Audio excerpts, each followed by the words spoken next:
जय मसीह की प्रिय भाई बहनों, आज आपके बीच में मैं एक नए विषय को लेकर के आई हूँ जिसमें आज हम देखेंगे प्रभु यीशु मसीह किस प्रकार से वापस आएंगे। इस बारे में दो विभिन्न भविष्यवाणियाँ हैं। अब ये प्रभु की वापसी का स्वागत करने का महत्वपूर्ण क्षण है। बहुत से लोग केवल आकाश में टकटकी लगाए प्रभु के बादलों के साथ उतरने की प्रतीक्षा करते हैं। हालांकि बादलों के साथ आने वाले प्रभु के बारे में न केवल बाइबल की भविष्यवाणियाँ हैं, बल्कि बाइबल गुप्त रूप से प्रभु के आने की भविष्यवाणी के बारे में बताती है। जैसे लिखा है, आधी रात को धूम मची कि देखो दूल्हा आ रहा है, उससे भेंट करने के लिए चलो। देख, मैं द्वार पर खड़ा हुआ खटखटाता हूँ। यदि कोई मेरा शब्द सुनकर उसे खोलेगा तो मैं उसके पास भीतर आकर उसके साथ भोजन करूँगा और वह मेरे साथ। यदि तू जागृत न रहेगा तो मैं चोर के समान आ जाऊंगा और तू कदापि न जान सकेगा कि मैं किस घड़ी तुझ पर आ पड़ूंगा।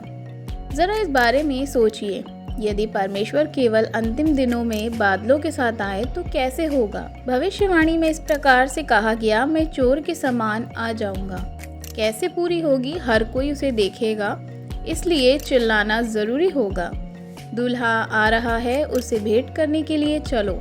परमेश्वर की वापसी कैसे होगी? यीशु मसीह कैसे आएंगे? प्रभु यीशु की वापसी और संबंधित सामग्री के बारे में निम्नलिखित बाइबल छंद आपको सही ढंग से समझाने और प्रभु की वापसी के बारे में भविष्यवाणी का इलाज करने में मदद करेंगे और प्रभु की वापसी का स्वागत करने का तरीका ढूंढेंगे। सबसे पहला है प्रभु के गुप्त रूप से आने की भविष्यवाणी। तुम भी तैयार रहो, क्योंकि जिस घड़ी तुम सोचते भी नहीं उस घड़ी मनुष्य का पुत्र आ जाएगा। लूका 12 अध्याय उसके 40 आयत में। आधी रात को धूम मची, देखो दूल्हा आ रहा है, उससे भेंट करने के लिए चलो। मत्ती 25 अध्याय उसके 6 वचन में। यदि तू जागृत ना रहेगा तो मैं चोर के समान आ जाऊंगा और तू कदापि ना जान सकेगा कि मैं किस घड़ी तुझ पर आ पड़ूंगा। प्रकाशित वाक्य 3 अध्याय उसके 3 वचन में। देख, मैं चोर के समान आता हूँ। धन्य है वह जो जागता रहता है और अपने वस्त्रों की चौकसी करता है कि नंगा ना फिरे और लोग उसके नंगेपन को ना देखें। प्रकाशित वाक्य 16 अध्याय उसके 15 वचन में। देख, मैं द्वार पर खड़ा हुआ खटखटाता हूँ। यदि कोई मेरा शब्द सुनकर द्वार खोलेगा तो मैं उसके भीतर आकर उसके साथ भोजन करूंगा और वह मेरे साथ। प्रकाशित वाक्य 3 अध्याय उसके 20 वचन में।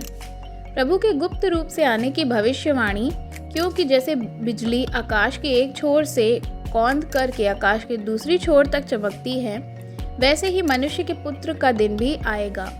परंतु पहले अवश्य है कि वह बहुत दुख उठाए और इस युग के लोग उसे तुच्छ ठहराएं। लूका 17 अध्याय उसका 24 से 25 वचन।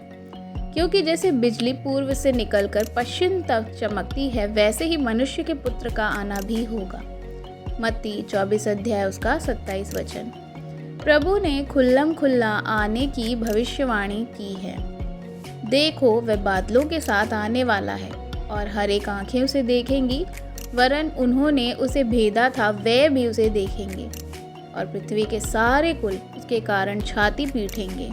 हाँ, आमीन। प्रकाशित वाक्य 1 अध्याय उसका 7 वचन। उन दिनों के क्लेश के तुरंत बाद सूर्य अंधियारा हो जाएगा और चंद्रमा का प्रकाश जाता रहेगा और तारे आकाश से गिर पड़ेंगे और आकाश की शक्तियाँ हिलाई जाएंगी। तब मनुष्य के पुत्र का चिन्ह आकाश में दिखाई देगा और तब पृथ्वी के सब कुलों के लोग छाती पीटेंगे और मनुष्य के पुत्र को बड़ी सामर्थ और ऐश्वर्य के साथ आकाश के बादलों पर आते देखेंगे। मत्ती 24 अध्याय उसका 29 और 30 वचन। देखो, प्रभु अपने लाखों पवित्रों के साथ आया। यहूदा 1 अध्याय उसका 14 वचन।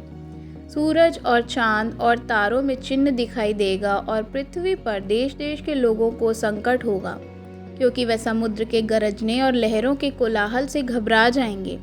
भय के कारण और संसार पर आने वाली घटनाओं की बाट देखते देखते लोगों के जी में जी न रहेगा, क्योंकि आकाश की शक्तियाँ हिलाई जाएंगी।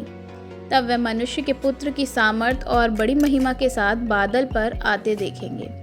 लूका 21 अध्याय उसका 25 से 27 वचन तक। और उसने कहा, हे गलीली पुरुषों, तुम क्यों खड़े आकाश की ओर देख रहे हो? यही यीशु जो तुम्हारे पास से स्वर्ग पर से उठा लिया गया, जिस रीति से तुमने उसे स्वर्ग को जाते देखा है, उसी रीति से वह फिर आएगा। प्रकाशित वाक्य 1 अध्याय उसका 11 वचन। जब अंत के दिनों में प्रभु यीशु के लौटने के तरीके की बात आती है तो अधिकांश प्रभु के विश्वासी भाई बहनों का मानना है कि प्रभु यीशु खुले तौर पर एक सफ़ेद बादल पर सवार होकर हमारे सामने आएंगे। लेकिन कुछ भाई बहन इसे लेकर उलझन में हैं, क्योंकि बाइबल में ये भविष्यवाणी भी की गई है कि प्रभु एक चोर की तरह गुप्त रूप से आएंगे। तो फिर अंत के दिन में प्रभु किस प्रकार लौटेंगे? आज हमें ये जानने और समझने की ज़रूरत है कि जब यीशु मसीह दोबारा से इस पृथ्वी पर आएंगे अपने लोगों के लिए और न्याय करने के लिए, तो क्या हम उनके साथ जाने के लिए तैयार हैं? यदि नहीं, तो अभी भी वक्त है कि हम अपने आप को तैयार करें, क्योंकि वक्त बहुत ही थोड़ा बचा है। यीशु मसीह का पुनरागमन बहुत ही नज़दीक है।